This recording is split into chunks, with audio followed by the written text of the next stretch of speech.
नमस्कार दोस्तों, भगवान शनिदेव की कथा। भगवान सूर्य ने संध्या के साथ विवाह किया। उनके 3 बच्चों का जन्म हुआ।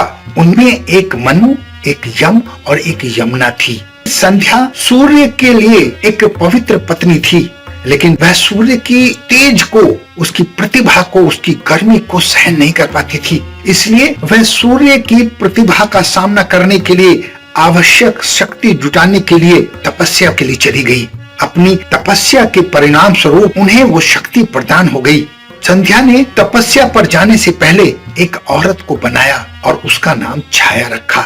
उन्होंने कहा कि सूर्य की पत्नी के रूप में आप मेरी भूमिका का प्रतिनिधित्व करेंगी। तीनों बच्चों की देखभाल की जिम्मेदारी छाया को दे दी गई। हालांकि सूर्य भगवान के सामने उन्होंने अपनी योजना को प्रकट नहीं किया और वो जंगल में तपस्या के लिए चली गई।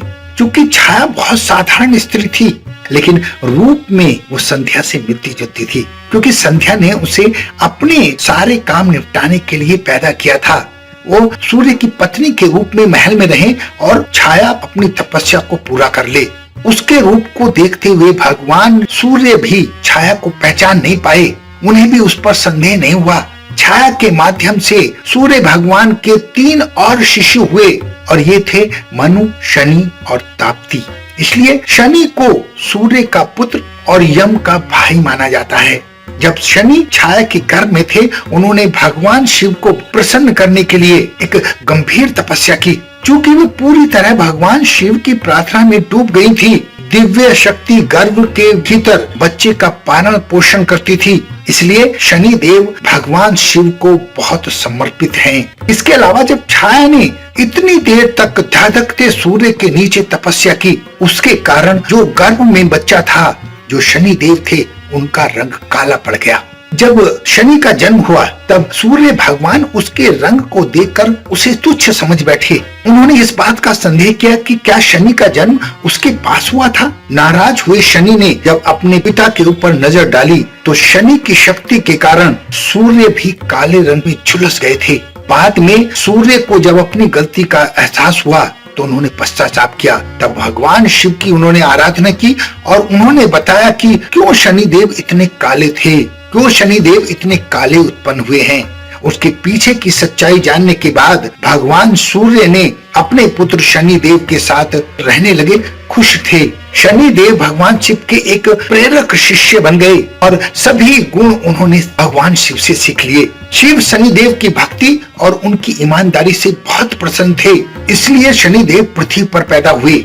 जीवन पर उन्हें महत्वपूर्ण ग्रह का स्थान दिया और ये जिम्मेदारी सौंपी कि लोगों के कर्म के हिसाब से आप उनका हिसाब करोगे। शनिदेव बेहद उदार भगवान हैं।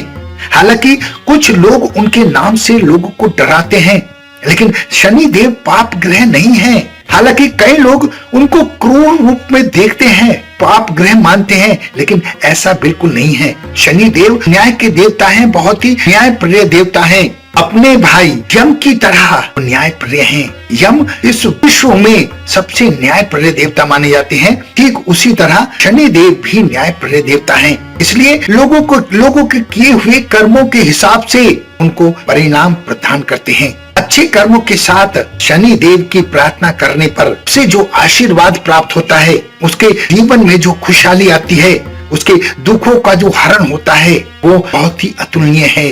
और ऐसा न्यायप्रिय देवता इस धरती पर शायद ही दूसरा हो।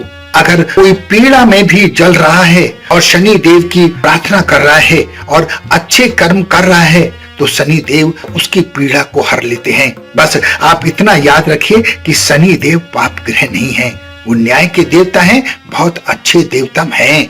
आप लोगों के डराने में ना आए कि शनि देव ये करते हैं, शनि देव वो करते हैं। हाँ, गलत लोगों के लिए शनि देव काल के समान है। इसलिए किसी के साथ बुरा बर्ताव ना करें, किसी के साथ कोई चीट ना करें, अपने कर्मों को अच्छा रखें। शनि देव हमेशा आपसे खुश रहेंगे, आपको उनका आशीर्वाद मिलता रहेगा। जय शनिदेव।